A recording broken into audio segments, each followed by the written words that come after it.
everyone. It's Jeanette with Untamed and Unapologetic. Today I have Renee with me. I'm so excited for her to come and tell us a story and to just share some of her wisdom.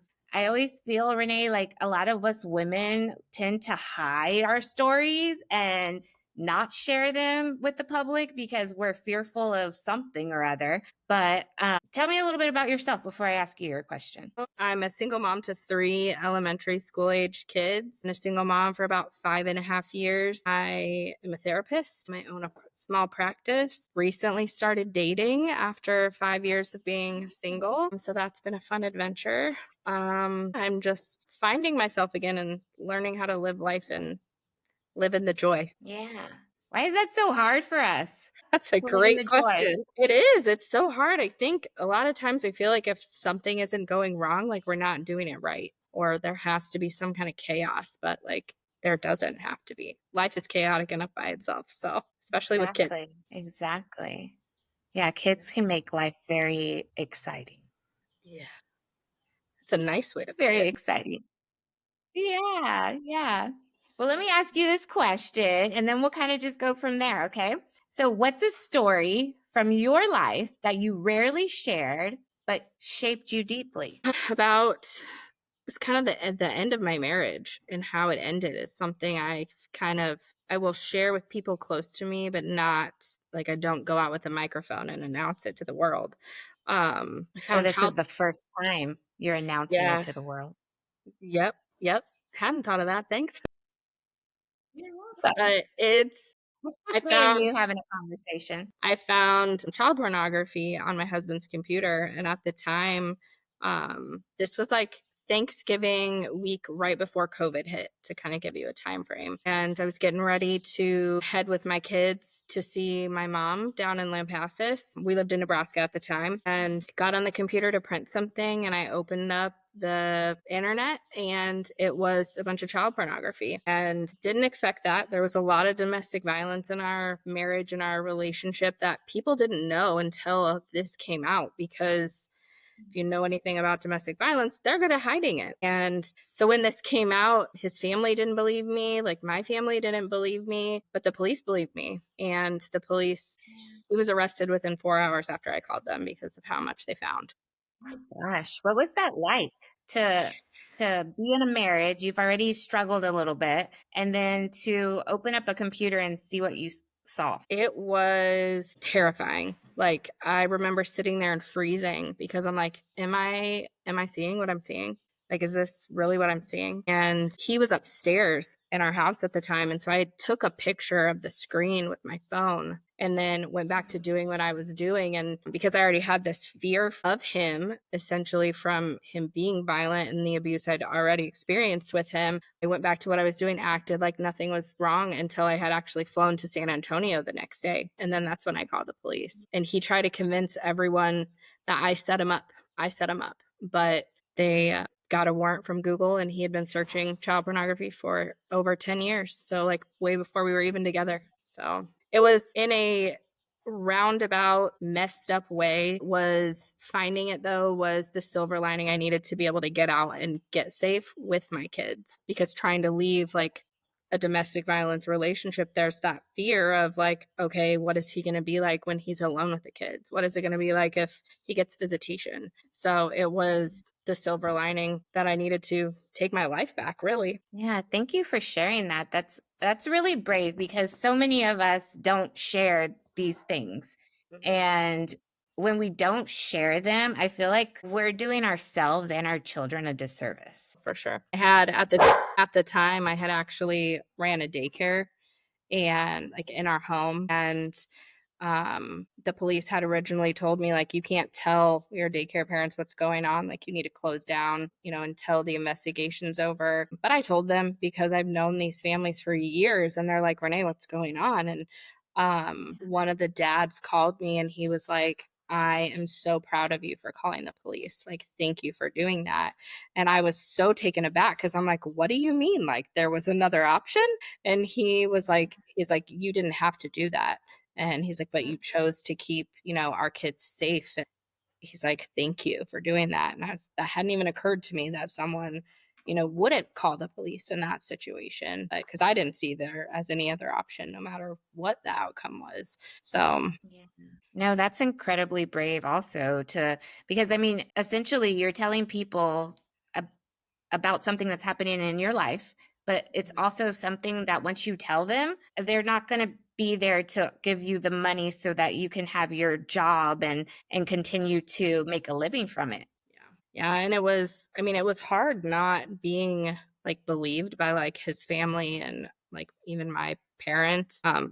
Excuse me, like my mom, because they didn't, people don't want to believe the bad stuff. They don't want to believe that this man that you've been with for this many years was doing this. Like, how did you not know? Why were you with him? And it's like, I didn't know. I didn't know until I knew. So a lot of people don't have that understanding or believe that that really happens, and it does. And he took a plea deal eventually because there was so much evidence. There's so much evidence against him. He had even taken pictures of one of the daycare kids, and it was my daughter's best friend at the time. And he took a plea deal, and he's a registered sex offender now. But honestly, I wish it would have been more. I'm not gonna lie. I wish he Yeah. had more of a punishment because he took the Yeah. easy way out, taking a plea deal. So Well, how do you, as a mother, because I mean, your whole world kind of just shattered right there. Like it sounds like you had been struggling through the marriage a little bit, but in that moment, like everything changed. What was going on in your head? Like, how did you tell that to your children? How did y'all move forward after that? So my kids still don't really know. At the time I found it, my youngest wasn't even 1. She was 11 months old. And then I had a almost 2 and an almost 3-year-old. All my kids' birthdays are right They're there little. in between Christmas and February. So they're all about to Yeah. turn a year older. The way I explained it to them at the time, because like my oldest was 3, is that he's in timeout with the police. Because how do you can't explain what child pornography and what No. sexual abuse is to someone that young. And even to this day they don't know. They're 9, 8, and 6. So Yeah, but they're still we very young. they're still very young to know. Like, you can't explain what child pornography is. You can, but not in a way that they can comprehend it. So more Mm-mm. so like making sure I explain, good touch, bad touch. That's why that's all so important. But moving forward, it was hard because all of a sudden we came back from San Antonio, came back to an empty house where he wasn't at, which was a scary but relieving feeling of like, I don't have to worry what I'm going to walk into. I don't have to worry about what kind of mood he's going to be in. I don't have to worry about any of these things anymore. He's not here. He's in jail. And Yeah, so that in itself was like a weight lifted. It was like an elephant was lifted off of me. Terrifying, but a huge weight lifted. yeah, but in a way, like you said earlier, like that was your way out. Mm-hmm. It's almost like the universe was like had your back. Like God was there Yeah. having your back. And like even though it feels like it was something really, really tragic because it Oh, was yeah. and very like life-changing, Mm-hmm. I mean, it all happened for a reason. Yeah, for sure. Oh, yeah. I have no doubt that I would not be where I am today had I not found child pornography. And if that is like the not the most messed up sentence ever, I don't know what is, but it's true because I wouldn't have been able to go back to grad school. I wouldn't have been able to move across the country twice. I wouldn't have I would not be where I'm at if it hadn't been for that. If it hadn't been for getting out of that marriage. Yeah. So today it's what, how many years later? 5, you said? It was 5 years last November, so it's been 5.5 years, a little over 5.5 years. Okay. So now 5.5 years later, how do you feel about it? What comes to mind when you talk about it now? And how does that shape you today? Oh, it comes to mind when I talk about it now. I think like the educational piece is the part that comes to mind now. Is like part of me wants to share my story, share like it's okay to speak up. It's okay to, speak up when you see the bad things happening, when you're in a bad situation. And really, like, I mostly work now as a therapist with victims of domestic violence and trafficking. And my own experiences going through those things makes me a better therapist. makes me be able to relate to those clients. Like, I don't sit there and, session with a client, obviously, like spilling the details of my life story, but I give them enough to let them know, like, hey, I understand what you're going through. Like, you can get through this. So that, when I say educational piece, like, that's kind of what I mean, of like telling other women who feel so stuck in these situations that, hey, you can get out of it. There is a way out. You can do it. You can do hard things, even like healing through possible. Yeah, it's really hard, but it's definitely possible. But I love that you said that. It makes you, it's almost like a superpower for a therapist to have their own traumatic life story, but also not only that we go through the same kind of trauma that we attract in our clients, because for some reason I think we're Yep. like magnets for them. Exactly the ones that are similar to what we struggled with, they come to us. But Yep. I think it's powerful too that you did the work. Like you did the work. You got, I'm sure you got help, changed your whole life to be able to give opportunity and life to others. Yeah. And the work is, that's the hard part. And the hard part is, I didn't know and I'm still figuring out, like, who am I? Who do I want to be? Because it's, even if you take out like the violence and the horrible marriage, as moms, like, of young kids, like, that's what your life revolves around. So trying to do that and figure out who you are and heal and move forward, it was hard. But like, if you don't do the work, then the alternative is staying stuck. And I wasn't willing to stay there for my kids. Like, everything I do and have done has been for them, because I want them to see, like, hey, there's more. There's more to life. You can do it on your own. You can do it, single. You can do it with kids. You can do whatever you want to be. Yeah, I love that message. The work is always the hard part, but it's always possible. So, how was it possible for you? I know for me, like after my own divorce and after bad relationships I've been in, because I think we've all been through it. Sometimes it takes us longer than others to get out of it, right? But I know it took me a while to get to that point where I was like, okay, it wasn't my fault. I didn't do anything wrong. And having to work through all of that to get to another part where, like, oh my god, I picked the wrong father for my children, I'm so sorry to my kids, and having that guilt, but also remembering, like, I'm kind of glad I picked him because then I wouldn't have my children. Yep. I go through that too, like weekly at least. Yeah, yeah, it's really hard to be the mom that is trying to heal, and I don't think we give ourselves enough credit for actually doing the work. Yeah. No, I completely agree with that. For me, like, I struggle with self-sabotage, like struggling with like believing that I can actually do what I'm doing. I can actually have a successful life, actually build a successful practice, actually be happy and find happiness, and like that I'm deserving of it. That's the big thing, because with these asshole men, telling you, like, you don't matter, you're worthless, like, you're never going to be anything. And like, my ex-husband, he wouldn't let me go to school. Like, I was almost done with nursing school when we met, and he was like, you need to drop out, like, you need to pick me or this. And I chose him because I didn't think I could do any better. Well, like you said, you didn't know what you didn't know.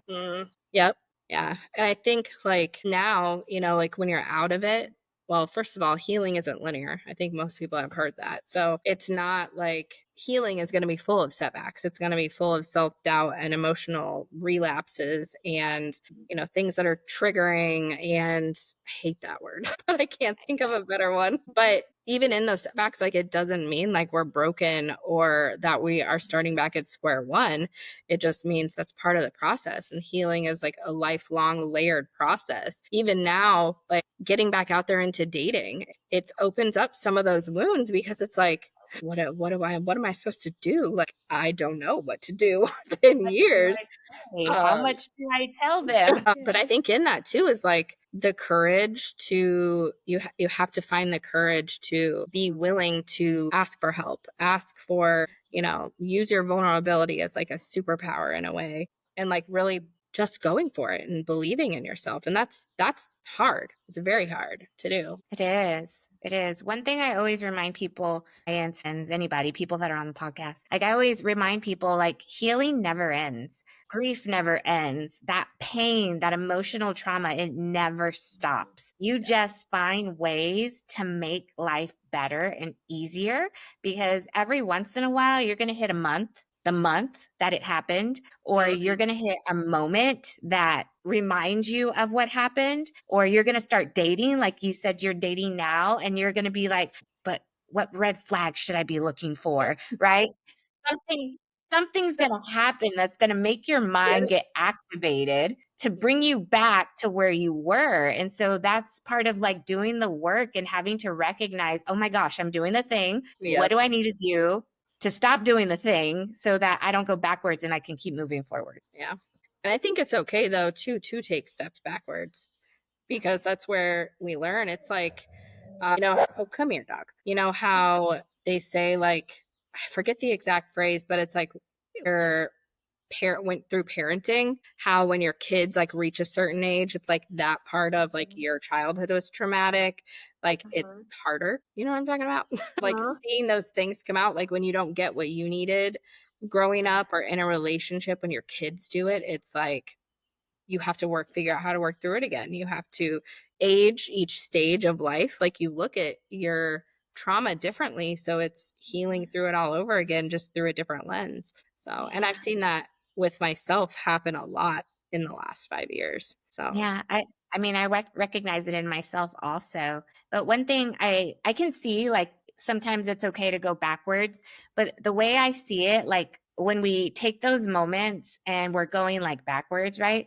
I always look at it as it's a reminder of where we were. We're not so much going backwards, because we can never go backwards because we've learned so much already that's continuing to move us forward. But sometimes we might feel like we pause for a minute because we get overwhelmed by whatever it is that's coming back up. yep. Yeah. I try to look at it as like a U-turn. Like, you know how when you make a U-turn on the road, you do have to go backwards a little bit, but then you go forwards Yeah, in the direction you need. That's kind of exactly. how I kind of look at it. Yeah, it's okay to like look at what happened and recognize and remember and feel the emotions and like be there again. But it's also really, really important to Mm, do the work and like, have the tools to keep putting the foot in front of the other one. yeah. Yep. Yeah.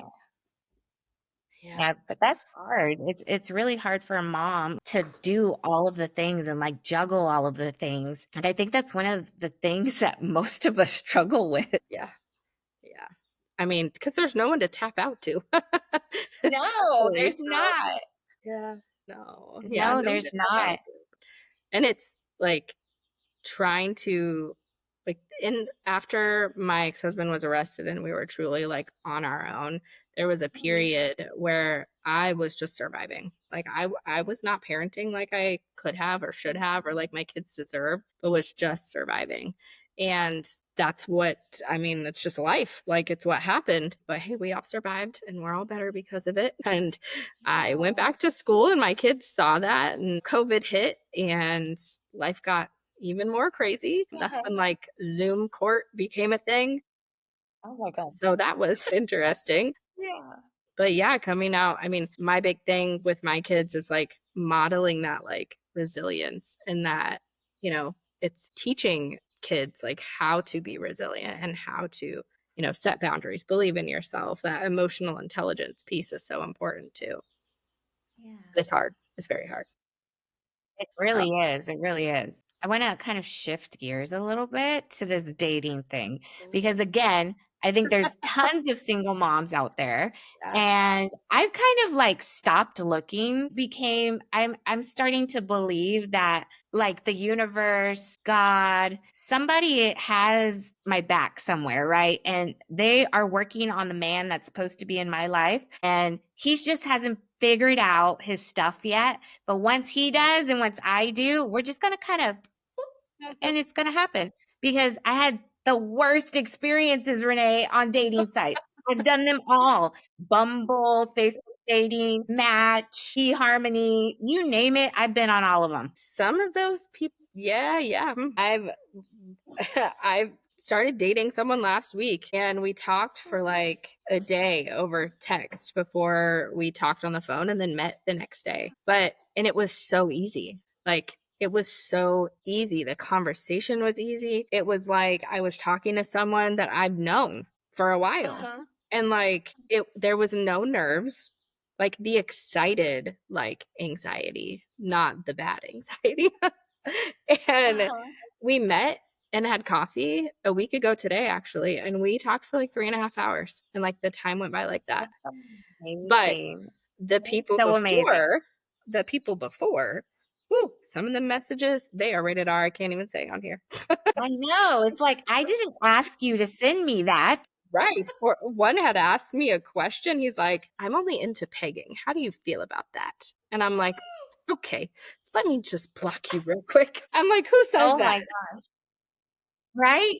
So, and I've talked to a lot of like, I've messaged with a lot of guys, and none of them Uh-huh. ever become anything. Even if there was a couple that I've been like, oh, I really like what he's saying, but then they didn't want to get together. They didn't want to talk on the phone. They didn't, whatever. And I'm very much like, I have to be transparent and have to be like, look, this is who I am. This is what my life looks like. It's not going to change drastically because of someone. Like, I'm not going to change what I do, who I am, and all that because of a man. But I don't know. I don't know. We'll see. It's only been a week. So we get Yeah. together again today. I'm gonna But send you some good vibes over there so that hopefully things work out and it just aligns perfectly. But it sounds to me like you have to have boundaries when you're a single mom oh, when yeah. it comes to dating. What are some of those boundaries that you'd recommend? Well, my kids still come first, and he has kids, which I think, is great. So he gets like what, parenting looks like. And for me, I'm not going to be available like after school until bedtime because that's my kids' time. Like, I'm not going to take that away from them. So being real clear on like, hey, this is what I can give, I think is important because then you set the expectation. You're the one making the rules. And obviously they don't have to listen to that. Like, he will still text me after school. He's at work usually, but he knows like I'm not going to respond right away. I don't know when I would be ready for him to meet my kids or come to my house or anything, but I know it's going to be a while. I mean, this is the first time I've dated at all. So, I mean, my kids know I went on a date. That's about it. And they had Good. 1,000 questions about it. But Uh-huh. yes, I mean, I think it'll be a while before like he meets my kids. Just if anything, because of safety, like you don't know someone after a week. But No, no, you having don't. Exactly. having those hard conversations though, like we've talked about everything from where we stand politically to what our goals are, and he had said his goal was like to find a partner, and this was me asking him this, so I had not answered prior to him answering this question, was he wants a partner. Like, he's not looking for someone to take care of him or to necessarily take care of, but like wants a partner in life to do things with. And I was like, same, because I am like, that's, yeah, being clear on what you're looking for, I think, is a huge thing to put out there. Yeah. Well, if he has like a cousin or a brother or somebody that thinks the same way he does, like send him my way. He's a little like, I'm 37 and he's 44. So it's not too much older, but I feel like it was like talking to an adult. Like every other guy I've talked to, it was like I was talking to a man child. But it was like having a conversation with another adult. And that was great. So we actually had a whole conversation this morning before this for like 2 hours about his business venture and helping him come up with a business plan and all kinds of stuff. I'm like, it's an adult. It's refreshing. The conversation did not just go straight to sex like every other guy I've messaged. I'm like, Amazing. there's more than that. Well, he sounds pretty amazing. So I hope it goes very well. And I don't know. I'm going to let the universe take control of my dating life because I'm done with dating websites. And every once in a while, I'll get a little lonely or get a little bored. I'm like, I'm just going to get on real quick. And then I have to remind myself, Jeanette, that doesn't work for you. See, and I've been on and off like I think I said earlier, like for entertainment purposes, just like, hey, I'm bored. Let me see what's the wildest thing someone says to me tonight. Yeah. Yeah. I mean, I think timing is like a huge thing too, because I couldn't imagine prior to moving to San Antonio, we lived in northern Michigan. Like the town had 2,000 Mhm. people in it for about 3 years. I could not imagine finding someone there and like living there. So now I'm like, okay, my kids are a little bit older. Like they're not old, Uh-huh. they're still elementary school, but like they'll be okay if I leave them with the babysitter or a friend for 2 hours to go on a date. So they still need me very much so for everything, but they'll be fine for a couple hours without me. So Yes, I don't think it is I would have okay. been ready either, a year ago or 2 years ago or 6 months ago for that matter. So, but that timing piece is important too. It'll It is happen. really important, but I'm glad you can see that it's okay to put yourself first sometimes, even above your children, because mommy needs a break too. Mommy needs Mhm. adult conversation. Mommy needs to go out. Mommy needs to do all the human things because we're not only mom, but we're also a woman and we're also human and we want Mhm. connection. We want Yeah. communication. We want all the things. Yeah. I think that kind of ties back to what I was saying earlier about like finding Mhm. myself, like being wrapped up in motherhood so much. Like we're people too, like giving, you know, ourselves that permission to be more than just mom or just an employee or, putting on this other hat and taking care of ourselves too. It's important, but doing the work to be able to be like your best self so you're not like trauma dumping all over a potential partner, like that's important too, otherwise you might ignore red flags, and that's my fear here is seeing red flags or not seeing them. So but one step at a time, Yes. taking it slow. I would my advice to you, I have this amazing tribe of women and I believe in manifestation and I believe of course setting boundaries for yourself for safety. And Mhm. one thing that I have been doing and I've always recommend now is to literally make a list of your ideal partner, Renee. Mm, Like write it down to the way he speaks to you, to the things he says, to even your sex life. Like write it down. How do you want all of it to look? Descriptive, mhm. everything. Just write it all down. But then when you're done writing it down and what you want, get another sheet of paper and write down who do I need to be? How do I have to show up to make sure that I get all of that? I like that And part. so that is so Mhm. important. And I think it's really good because I mean, you just started dating. I've been divorced for, God, like almost 12 years. Okay. I'm 41, believe it or not. I know I look 25. You do. But I've been dating and been single for over 12 years. I mean, I met my son's father, but that was from Bumble. We have a Bumble baby. It was from me experimenting with dating and not going well. We got a wonderful child out of it. Do that work. I think it's really important, especially when you first start dating, to write all those things down and then set your boundaries. Like you have really good ones. My kids come first. You can only talk to me between these hours and these hours. But Mhm. I even set down like if you're not meeting my kids for like 6 months or Yeah. 3 months or whatever feels right, like depending on how y'all are progressing. But I Mm, think that's so important and that's something that I didn't do at the beginning and mm. it really bit me in the butt. So I'm going to give that to you.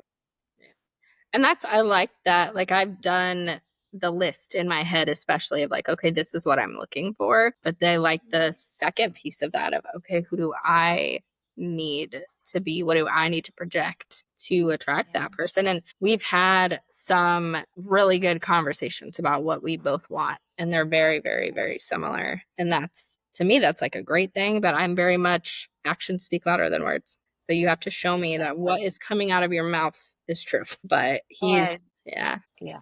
And for me, like personally, through the dating thing, I've met some great men, right? It's just they didn't Mm, want a relationship or I just didn't connect with them. And mhm. I think that piece of like writing down everything really helps you stay true to yourself. Because had I written all those things down that I wanted in a partner, I wouldn't have just settled. I feel like a lot of us settle because we are lonely, because we want a Yep. relationship, because we want the fairy tale. And we are just like, oh, well, it's not that bad. It's fine. He's only 5'9", but I really wanted a 6'1". It's fine. It's fine. It's not fine. It's not fine. And that was me with my ex-husband. I settled. I saw red flags even before we got married, but I'm like, ignore, because I didn't think I could find better. And now I believe that Exactly. I We can. have that story. Yeah. Yeah, we have that story like, this is all I'm gonna get, or there's nothing out there. And we gotta like take that out, like erase it, remind ourselves that's BS, and like write down what we want and actually look for it, because there are men out there that are going to be exactly who we need. It's just I haven't found him yet. And I'm hoping that this is You yours, will. because that would You be will. amazing. It would be. And that Yes. that was another thing I kind of was like, okay, like he seems too perfect. And I'm like, this is the first guy I've dated. I'm like, it can't It's just be the okay. first guy that I've dated. So trying Just not get to to just know him. just to let it be for what it is. So Yeah. yeah. Enjoy him, get to know him, like just enjoy the moments. And if it works, it works. And if it Yeah. doesn't one day, then it doesn't. And you just keep looking. And I think that's one thing too is I'm not afraid to walk away this time. Whereas before it was like, okay, like I'm stuck. I'm pregnant. We're getting married. Like I can't walk away. I didn't think I could do it. But now I have no problem. I have no problem being like, okay, this isn't working. Sorry. So, Yeah. yeah. So, Renee, what are two things that you can tell women who are watching today that can help them grow or help them get out of bad relationships or give them the courage to date or to walk away? What are two things that you can give to women out there? Oh man, let's see here. That it's okay to be alone for one. Like you don't have to be with someone, like a partner doesn't define you. So you can, if it's not working, like it's okay to leave and it's okay to be by yourself. And it's growth happens by yourself too. You need to be okay alone, I think is a big one that a lot of women think like, oh, I'm defined by my partner or I'm defined if I'm in a relationship, when no, like you're a person too, you're a human too. And is that kind of goes right along with, being a mom. If you're, it's okay to be a single mom. It's okay to be a single mom and be happy versus being a woman, a mom in a relationship and being unhappy. Like it's okay to be alone, to choose that too. So, and not being afraid. Like one thing I've been living by and really preaching to my clients too is that if you want to change, you have to make changes. And because you can't, if you keep doing the same thing over and over again, you're not going to get a different result. Thank you so much. I think the information you gave is so valuable. And also, thank you so much for sharing everything. That was amazing. Now, you own a practice. How could Yeah. people reach out to you if this resonates with someone and they want to choose you or someone at your practice? Where do they find you? Well, we have a website. It's Let's Talk Therapy PLLC.com. We also have a Facebook. So through either of those is the best way, or by phone. Well, thank you so much. I'm so glad that you came on today. And I'm so glad we actually got to talk. Me We've too. met a couple of times just to Yeah, like talk business, but that was it. Like this was so much fun. Thank it you. was. Thank you for having me. Yeah. Okay, well, that's it for today, everyone. Tune back in to Untamed and Unapologetic next week when we have a new guest. See who it is. Thank you.